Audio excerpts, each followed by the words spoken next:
Bateri asyik kong sebab jarang ride, jarang drive. Habis nak buat apa? Pakai ni Bosch C7 battery charger. 12 volt boleh, 24 volt pun boleh. Okey, nama saya Muhammad Azwan bin Khairuddin, berasal daripada Jalan Tut Pahang. Nama member panggil Wan Din lah. Sebelum ni saya buat construction, tapi sebabkan faktor ekonomi dulu, so sekarang saya buka workshop lah untuk custom 4x4. Pada asalnya saya beli sebijik pickup truck Mitsubishi Triton untuk buat kerja-kerja construction.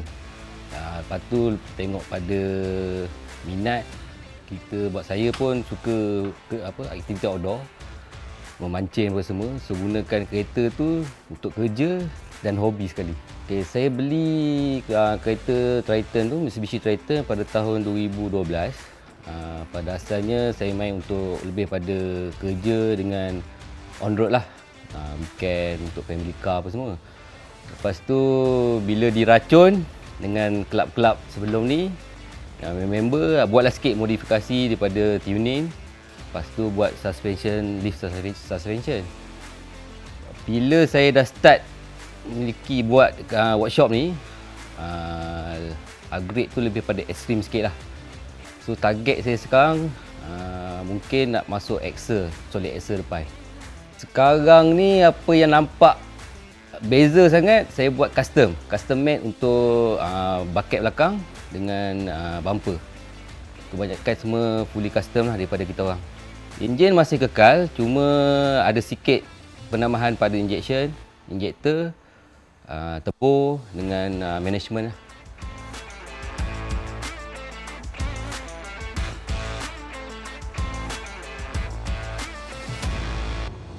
Pickup truck, orang cakap ekor body dia panjang. So saya cuba pendekkan dia untuk bila kita off-road tu, obstacle yang ada, halangan yang ada, kita boleh lalui lah. Suspension saya pakai fully keseluruhan depan dan belakang daripada Ironman. Foam cell Ironman. Absorber, coil spring dengan leaf spring belakang, satu set saya pakai. Kejadian truck bed belakang tu, asalnya masa di sini saya kena PKPD selama sebulan. So saya tak boleh nak buat kerja.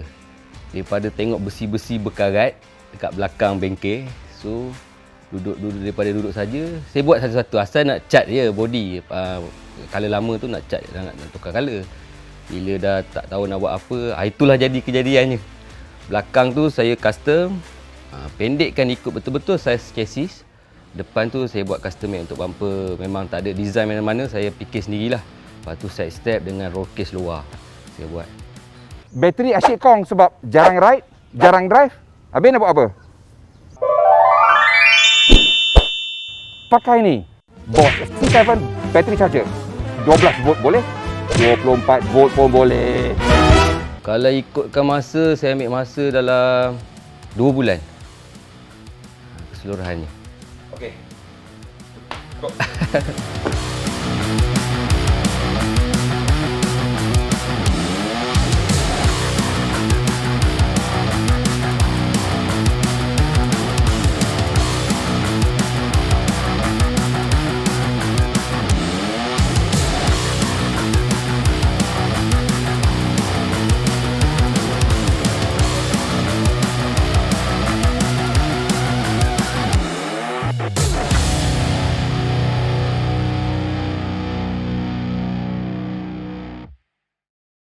Jangan lupa subscribe channel kami dan tekan butang loceng supaya anda tahu bila video baru kami akan muncul.